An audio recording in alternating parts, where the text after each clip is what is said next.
मेरे कातिब मेरे तकदीर का पैगाम लिख देना, मेरे कातिब मेरे तकदीर का पैगाम लिख देना, मेरे तन के हर एक हिस्से पे हिंदुस्तान लिख देना। क्योंकि मुझे मंदिर भी प्यारा है, मुझे मस्जिद भी प्यारा है, मुझे मंदिर भी प्यारा है, मुझे मस्जिद भी प्यारा है। कहीं पे राम तो कहीं पे रहमान लिख देना। अभी न पूछो हमसे कि मंजिल कहाँ है, अभी न पूछो हमसे कि मंजिल कहाँ है। अभी तो हमने चलने का इरादा किया है।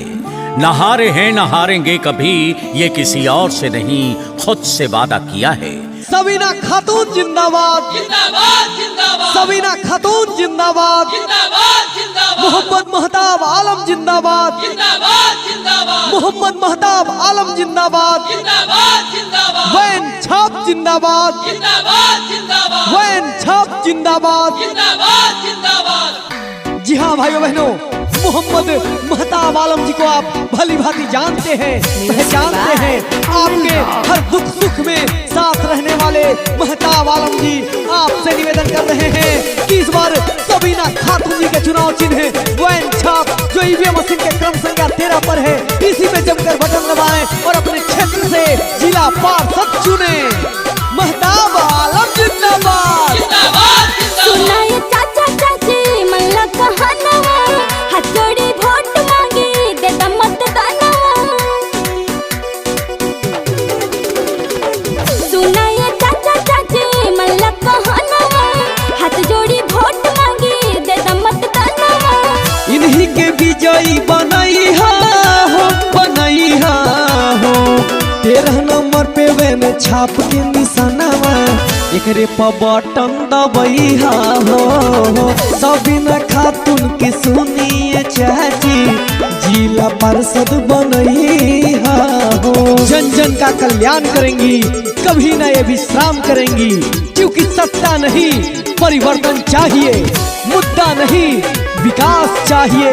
ना फूलों का हार चाहिए, ना तालियों की बौछार चाहिए। सबीना खातून को सिर्फ विकास, विकास और विकास चाहिए। मांगिले वोट हो, दे द सपोर्ट हो। करी है खूब कमावा की क्षेत्र में विकास करी है हो। उ सब के समान करी है हो। 13 नंबर में वैन छाप पे बटन दबाना है और सबीना खातून को जिताना है। मांगिले वोट हो, दे द सपोर्ट हो। करी है खूब कमावा की क्षेत्र में विकास करी है हो। उ सब के समान करी है हो। वोटावा दे के जितई हो, जितई हो। 13 नंबर पे वैन छपनी सनवा, एकरे पर बटन दबैहा हो। सबीना खातून के सुनिए चाचा, जिला पार्षद बनैहा हो। हम सबका अपना चुनाव चिन्ह है वैन छाप। याद रखे भाइयों बहनों, ईवीएम मशीन के क्रम संख्या 13 पर स्थित है ये वैन छाप। इसी में जमकर बटन दबाकर अपने सबीना खातून जी को जिला पार्षद का ताज पहनाना है।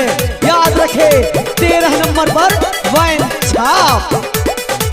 सबके जे साथ होई, सबके विकास होई। मोहम्मद महताब के बायर जी की सभे लोग ध्यान दिया हो। ये अब के ठान लिहा हो। घर घर चल के यही है बतलाना, सबीना खातून को है जिला पार्षद बनाना। सबके जे साथ होई, सबके विकास होई। कर ली है अर्जी की सभे लोग ध्यान दिया हो। ये अब के ठान लिहा हो। क्षेत्र 19 के सनवाई बढ़ई है हो। 13 नंबर पे वैन छपनी सनवा, एकरे पर बटन दबैहा हो। सबीना खातून के मिल के अब की जिला पार्षद बनैहा हो। सबीना खातून जिंदाबाद, जिंदाबाद जिंदाबाद, सबीना खातून जिंदाबाद, जिंदाबाद जिंदाबाद, मोहम्मद महताब आलम जिंदाबाद, जिंदाबाद जिंदाबाद, मोहम्मद महताब आलम जिंदाबाद। जिंदाबाद जिंदाबाद, वैन छाप जिंदाबाद, जिंदाबाद जिंदाबाद, वैन छाप जिंदाबाद। जिंदाबाद जिंदाबाद।